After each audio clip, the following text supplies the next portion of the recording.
to Maxwell. Maxwell's calling from Oakland, California. Listens on our app. How can we help you, Maxwell? How you doing? I'm doing okay, Larry. Thank you. I've been married now 10 years. It's both my wife and I's second marriage. We were both married probably close to 12, 15 years the first time. We do have Kay and Mylan's book, How We Love, so we've worked through that. I'm a classic avoider. My wife's a vacillator. And she has an extremely enmeshed relationship with her daughter, 19 years old, who pretty much dictates kind of how our house runs. And so we recently had an incident, and we've been in counseling for about 12 months now, and we've worked through some of these situations and issues, but we just had another issue while the daughter was home from college, and the daughter is encouraging my wife to divorce me, that she's always miserable, she's not happy, and as a vacillator, my wife goes up and down, and then, I like to just get in my car and take off because I'm an avoider. And so we just talked about the other day about how we're going to deal with this situation, and she said, well, she's always going to be here, and so either you have to deal with her or we don't have a marriage. So I'm kind of stuck, and I don't know, do I just kind of go with that? Like, okay, well, we don't have a marriage because obviously you're choosing her. You're not choosing our marriage. You're choosing her. This is something we have worked through 6, 7, 8 months ago, and now we're right back in that same place that took us to counseling. I got a suggestion. Maxwell, how probable can you get all three of you in a counseling room?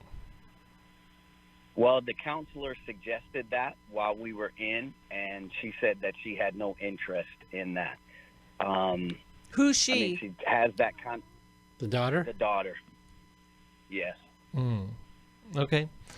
So this is a big crisis, and Maxwell, first off, really sorry you're put in this. There's what we call a lot of triangulation going on. And what that means is that, in the triangle has three parts to it. There's a victim, there's a rescuer, and there's a persecutor. And so it's important to recognize that the victim is always the strongest entity in that triangle. The irony is that the victim has the most control because they're the ones who assign the roles. They assign themselves the victim, they assign somebody else the persecutor, and someone else the rescuer. And there's only three options. And so for the victim, if you're not the rescuer, then you are the persecutor. And so there is this dance of that going around between the three of you, and the roles switch based on whose perspective it is. And so somebody has to break up that triangle. Actually, it's called the Cartman Triangle. I like to call it the Bermuda Triangle of relational death because no survivors. Yes, no relationship comes out alive in that. And so it's just addressing that, we're locked in this really tight way of thinking about this, but we need different solutions. And I think inviting the daughter into that, like what is the daughter's complaint? What is her chief protest against you or the marriage? Well, and the counselor that we had, we've been through triangulation. We know that well. Yes. You started saying it up. I mean, we have this. It's drawn out. We have these charts. Ever since probably about 16 or 17, and my wife's former husband was a serial adulterer, and initially, my wife kept that from the kids of why they divorced, but as they got older and continued to ask. But about 16 or 17, the daughter used to say, well, we're only in this situation because you divorced my dad. And so my wife carries a lot of guilt. Yes.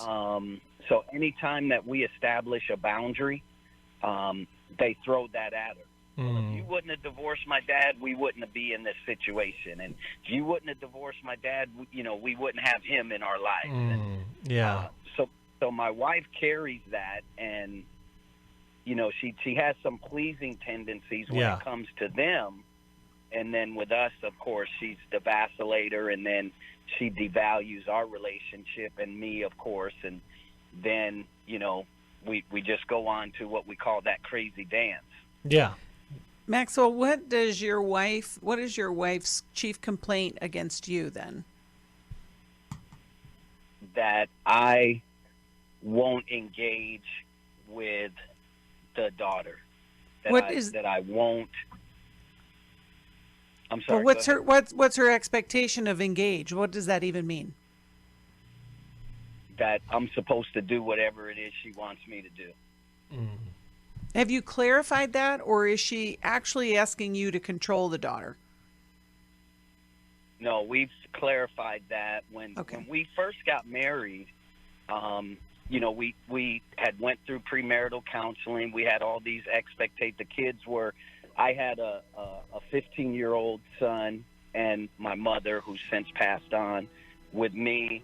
She had the two kids there, like 6 and 9, I think. And so we had all these things set up, but then, it just went haywire over the years, and now we're in this place. But so we had initial expectations of how we were going to discipline and raise, but then it all changed. Yeah. Well, we're going to go to a break here in a second. But Maxwell, the great thing is that you guys did all this foundational work, but the house isn't built yet. And so this is just another blow to that foundation that we have to do some work to correct it. But it sounds like everybody's in reaction mode right now, and we've got to settle that down. And unfortunately, that may require some things that you don't want to do. But we'll talk about that when we get back. The thing that I was saying that you might not want to do is, you guys have done some really good work at establishing a strong foundation in this marriage. Wouldn't you agree with that? Yes. Yes. And you guys have worked really hard. And so now this daughter is kind of throwing a wrench in all the work that's been done, right?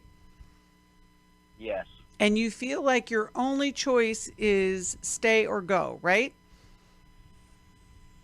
Well, what we talked about was working through it while we were separated. That way you can do what you want to do in your house, and I can do what I want to do in mine while we're working through it. Okay, I would disagree with that. That's not going to work. That's not going to work. So here's what my suggestion is, which I don't think you're going to like this, but I think you have to stand for your marriage and assure your wife that you are the faithful man that she married. She's getting triggered by all of this stuff with her daughter, and I don't know what kind of healing work she's done from her own trauma from the first marriage. But as you show her your commitment to her, eventually she's going to see that the daughter is the one that's causing the problem. I do believe that. But I know that that's hard. I'm not saying that you put up with disrespect and all that, but I want you to check your reactions. And I want you to be the person that you want to be, not the person that drives away in the car, not the person that separates. I mean, if you guys decide to separate, you're probably going to end up in divorce again, because you're in a fragile state right now. So, I would suggest that the girl go with you guys to therapy, but she's not really the problem. The problem is that the marriage is stressed right now, and you guys have to get on that same page. But that's my suggestion. Yeah, I agree with that. But I do believe that, the relationship of the daughter and the mom, as you said, Maxwell, is that truth isn't being told. Right. The truth of their own experiences. And that puts the 19-year-old daughter in a very vulnerable, angry, and unfair situation. Mm-hmm. She needs to know the truth about her own life, including her own dad. Mm-hmm. And so it sounds harsh, but you need to stand firm on the truth. We need to talk about reality here, and what is the reality of what's going on. Because I'm not going to fall on the sword of an ex-husband. That's not my job, and that will help nobody. Right. You know, How We Love, would that be a good book for Maxwell? He already has that. He has that? Already. Take Your Yeah. Life Back. Take Your Life Back. Yeah. Okay, coming your way, Maxwell. Thanks for the call.